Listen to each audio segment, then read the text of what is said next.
Nonetheless, Gino talked about CaitlinClark again and sort of gave some backhanded compliments. Like he talked about how she connects to the audience, which was good. He talked about how she's tough, like Paige Beckers. He threw Paige in there as well. After being spurned by CaitlinClark, Geno Auriemma, the UConn coaching titan, loses his mind and loses millions of dollars.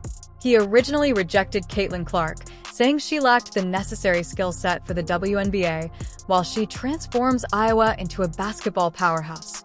Gino is left wondering how he didn't simply lose out on a player. Instead, he lost out on an opportunity to make history, and no prize can make that go away. She talks a lot of shit on the court, all right? Believe me. You know, when people talk about in the WNBA, why are these people beating up CaitlinClark? Because she talks a lot of shit on the court. Gino doubled down on a podcast, undermining Clark with cheap insults and offering a few hesitant praises rather than owning up. This type of self-centered behavior serves as a reminder that even legends can change. Going out of his way to, first he's like saying she connects to people, and he could have left it at that, I guess. But he almost goes on to put the, reverse some of that discourse, try to put it in others' laps because of CaitlinClark's trash talk. The real kicker is that Clark is rewriting history while living rent-free in Gino's head without either UConn's or Gino's consent. Not only did Gino lose a player, but he also lost millions of dollars in revenue, respect, and reputation. This kid, she's fearless. She just plays. She just is like a little kid in a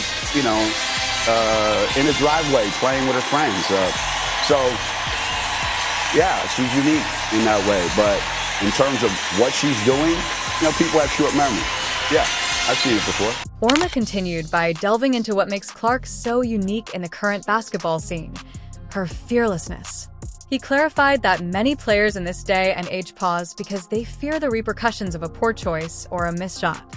Scrutiny on social media, blame games, and many athletes have become cautious and afraid to take chances that could harm their team or their reputation as a result of constant criticism. However, Auri grounded the conversation by acknowledging her unique mindset and undeniable skill. He said in a knowing tone that he was about to declare Clark the greatest player of all time because he had seen greatness before, frequently from the best seat in the house or the sidelines of his own team. Here is the beginning of the conversation. The women's game. So if I think sometimes people get confused over the last 18 months, maybe over 2 years, that they think it was a rocket, that you all jumped on CaitlinClark's back and went straight up. But you've been there at the beginning of the ride, so to speak. Gino couldn't help but bring up Paige Buehrers as well. According to Geno Clark, Buehrers and Clark share a similar level of tenacity, so let's not forget my star player while discussing the person who didn't pick me. Gino's greatest error was to underestimate Clark's worth. But Clark is a different breed. She's fearless, as Auriemma highlighted, comparing her style to a child playing basketball in the driveway just for fun. She doesn't overthink or allow failure-related anxiety to creep in. Instead, she just plays, which is a trait that Auriemma believes is becoming more and more uncommon in contemporary basketball. And then we send them up to the WNBA, and then they have something good to work with, and it just keeps growing and growing and growing. So it still comes back to those of us that are in charge of the game. Are we making the game better every day? Are we making our players better every day? Lastly, when asked about CaitlinClark's incredible performances, Gino downplayed her contribution to the growth of the sport. Sure, he acknowledged her influence, but he framed it as part of a larger, inevitable evolution because, heaven forbid, he would acknowledge that Clark's ascent is the reason women's basketball is currently booming. Geno Auriemma approached the question with a mixture of admiration and realism. He acknowledged that she was doing amazing things, but let's not forget that I had witnessed this kind of greatness before. To support his point, Auriemma cited an instance from his own coaching career in which he led a squad that included 2 freshmen and 2 players who had never started a game before. That squad not only competed, but won a national championship. It wasn't a single-player show, but those players' contributions and poise were revolutionary in their own right. Geno Auriemma, could be the reason why CaitlinClark is definitely not joining the Unrivaled 3-on-3 basketball league. We finna unpack it all right here. Oh, Geno Auriemma, master coach, part-time businessman, and full-time expert at speaking his mind. It turns out that CaitlinClark does not want anything to do with his new, unmatched 3-on-1 basketball league. Let's start by remembering that this league was supposed to be a groundbreaking venture with big investors, big ambitions, and an even bigger January launch. Everyone was talking about it, mostly because fans wanted to see CaitlinClark, the college sensation, grace its courts, but nope, Clark is not interested in it and is completely skipping this train, leaving Gino and the league scrambling for star power. Just chill, man. But that is not the case. Many people want CaitlinClark to join this league to possibly, play basketball, be more entertainment for her. But now many CaitlinClark fans took to Twitter to actually poke fun at Geno Auriemma.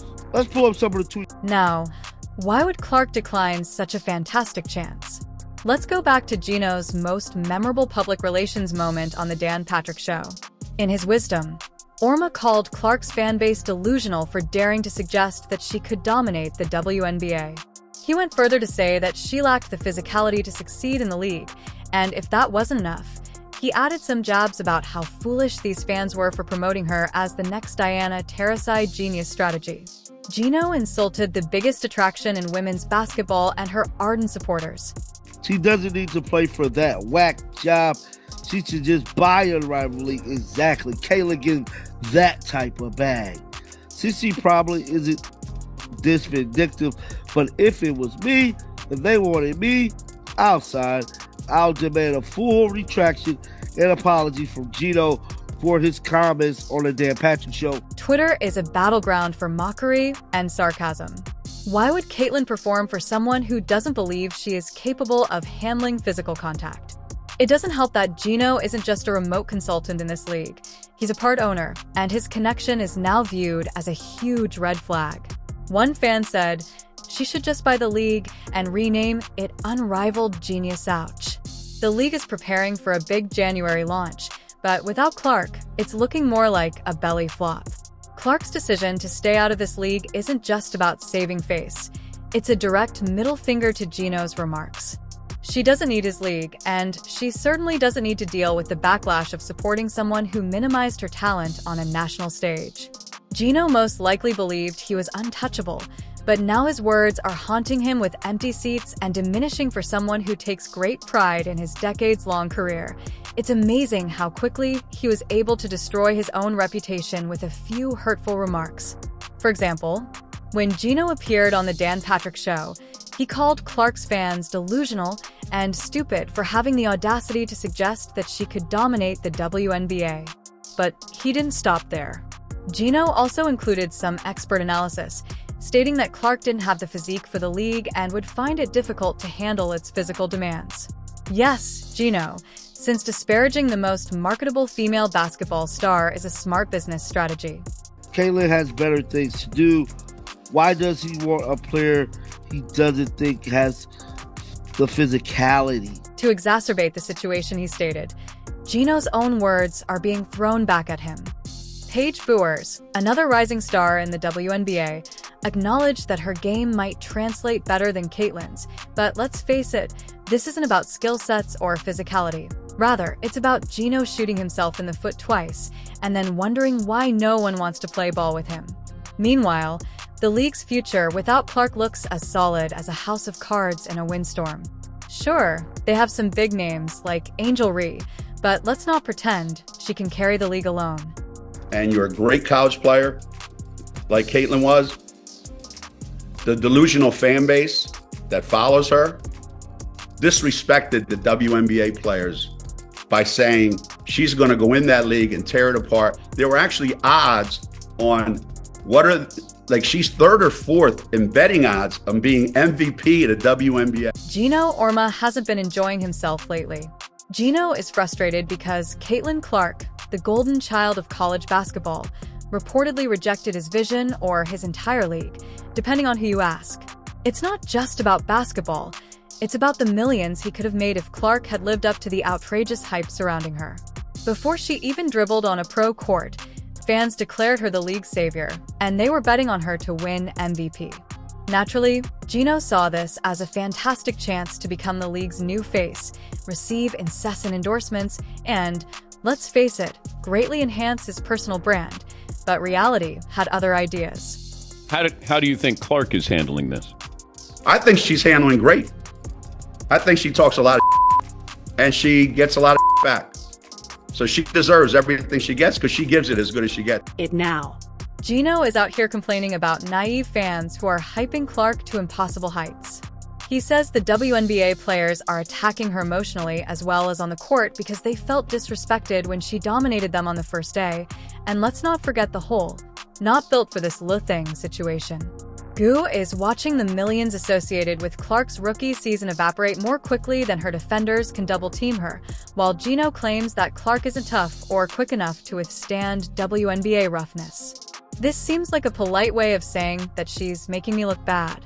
Rather of honoring her as the next Diana Taurasi, the branding, partnerships, and legacy building are all disappearing. When Paige Bueckers announced she would be staying in college, Gino couldn't hide his mix of pride and panic. He knows she will face the same harsh reality when she finally enters the league, which could be another blow to his finances. Gino is stuck defending that the hype isn't his fault. The cherry on top was some genius named Clark the White Larry Bird, and Gino couldn't help but roll his eyes. He criticized society's preoccupation with low-quality comparisons, but he didn't appear overly offended when such analogies helped his story.